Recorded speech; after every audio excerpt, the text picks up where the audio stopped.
video editing ရော game ဆိုတာကို laptop တစ်လုံးနဲ့မှလုပ်ချင်တယ်ဆိုရင်ဒီ Alloju gaming လေးကိုစမ်းသုံးကြည့်လို့ရတယ်ပေါ့နော်ဒါလေးကဘယ်2000ဝန်းကျင်မှာ editing ရော gaming ရောသုံးလို့ရတဲ့ Windows laptop လေးတစ်လုံးပဲဖြစ်ပါတယ်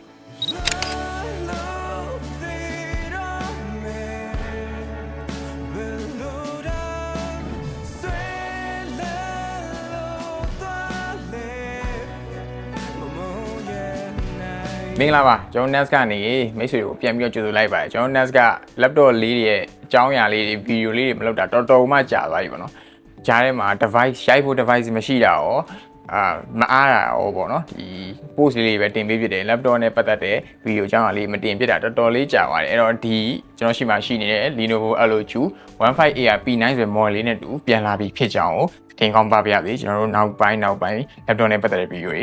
အမြဲတမ်းတင်သွားပေးဖို့ရှိရပါတော့အဲ့တော့ဒါကတော့တစ်ပိုင်းပါအဲ့တော့ဒီ laptop အကြောင်းဒီ video မှာပြောပြချင်တာဒီ laptop ကကျွန်တော် gaming laptop ပဲမဲ့ game တစ်ခုလေးဆော့ဖို့အတွက်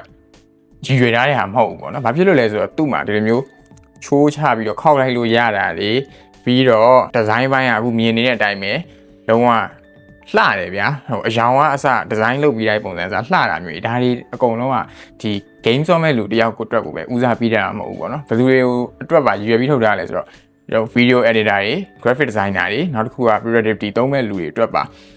ထုတ်ပေးထားတာပေါ့နော်အဲ့တော့ဒါကတော့သူ့ရဲ့ design ဘိုင်းလှတယ်ဆိုတဲ့အကြောင်းကိုပြောချင်တာနောက်တစ်ခုကကျတော့ display ဒီကောင်းရဲ့ display က 144Hz ပဲမဲ့ Full HD ကို IPS level sRGB 100% တိရတယ်ဒါကြောင့်မို့ပဲကျွန်တော်တို့က graphic designer တွေနဲ့ video editor တွေကိုထပ်ပြီးတော့ညွှန်းပေးရခြင်းအကြောင်းရင်းဖြစ်တယ်ပေါ့နော် display က sRGB 100% ရတယ် display color မှန်တယ် color ကောင်းတယ် nit က300 nit ထိရတယ်နောက်တစ်ခုကကျတော့ VRAM သူ့ရဲ့ VRAM 3050ဆိုပေမဲ့လူတိုင်းမကြိုက်တဲ့3050 4K မဟုတ်ဘူးလူတိုင်းကြိုက်တယ်လို့ပြောကြတယ်3050 6GB 3050 6GB ပါတာလေသူရဲ့အားသာချက်တစ်ခုပဲဖြစ်ပါတယ်အဲ့တော့ဒီလိုမျိုးကောင်းတဲ့ကွက်လေးနဲ့ပြည့်စုံနေတဲ့ဒီ Alloju ကလူကြိုက်များတယ်မဆန်းဘူးပေါ့နော်အဲနောက်တစ်ခုက CPU ပေါ့ CPU ကတော့ Ryzen 5 9000 series ကိုသုံးထားတယ် Ryzen 5 9000 series က 4-core 8 thread ပဲ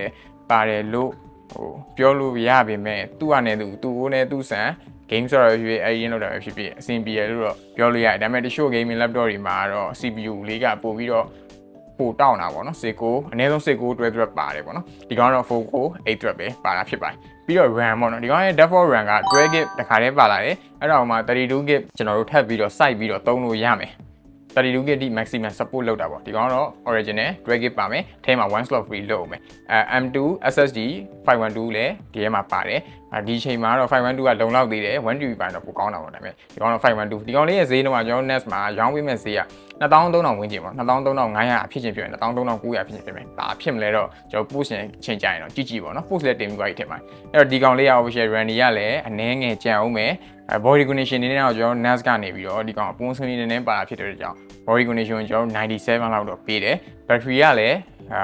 မစိုးဘူး90ဝန်းကျင်လောက်ကိုကျန်သေးတယ်အဲ့တော့ဒီ laptop လေးက editor ပဲဖြစ်ဖြစ် gamer ပဲဖြစ်ဖြစ်2000ဝန်းကျင်မှာရွေးချယ်လို့အကောင်းဆုံးရွေးချယ်အသင့်ဆုံး laptop တစ်လုံးထဲမှာပါပါတယ်ဒီ MacBook M2 8256တွေဝယ်မယ်ဆိုတာဒီလိုမျိုး laptop လေးကိုသုံးဖို့အတွက် GPU ကနေပဲအကြံပေးလိုက်ချင်ပါတယ်ကျွန်တော် NAS က video လေးကိုစောင့်ကြည့်ပြီးတော့ကျေးဇူးအများကြီးတင်ပါတယ်ဝယ်ယူအားပေးတဲ့တယောက်ချင်းစီတိုင်းကိုလည်းကျေးဇူးအများကြီးတင်ပါတယ်နောက်ဗီဒီယိုနဲ့ပြန်လည်တွေ့ပါမယ်ခင်ဗျ